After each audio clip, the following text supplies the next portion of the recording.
hello सांग मैंने आज बनैबा छतु तरकारी से कड़े बसईदेली देखो तेल सरष तेल गरम हो गला पियाज पकईदेली पियाज पूरा नाल हो गला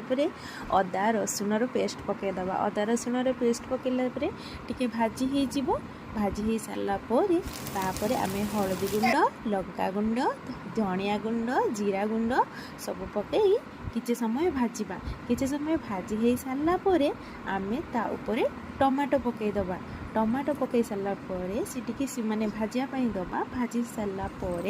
पानी ढाली दबा पानी मसला आ टमाटो सब मिसी सारापर कंचा आलू को पकईदबा कौन पाइना से टी लेट्रे सीझे आलू से आगुआ आलू पकईदबा आलू पकई सारापर आम थी छतु माने जोटा कि आम कि कुटा छतु बोली कहू कुटा छतु को भाजी सतुड़ी देती पकईदबा पकई सारापर आम सब मिसईदबा आलू छतु और मसला को सब पूरा मिसईदबा तापर किसी लुण दबा लुण दे सारापर पुणी टे माने लड़ा चुड़ा करदे कौन पे मिसब सब लुण सब परिवा सहित तापर बैगण जह्नी को पकईबा कौन पे बैगण जह्नी बहुत जल्दी सीझी जाए से टे लेट्रे पक जाए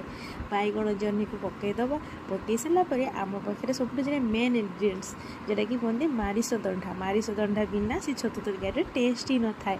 आमर एपटे मारिश दंडा कहते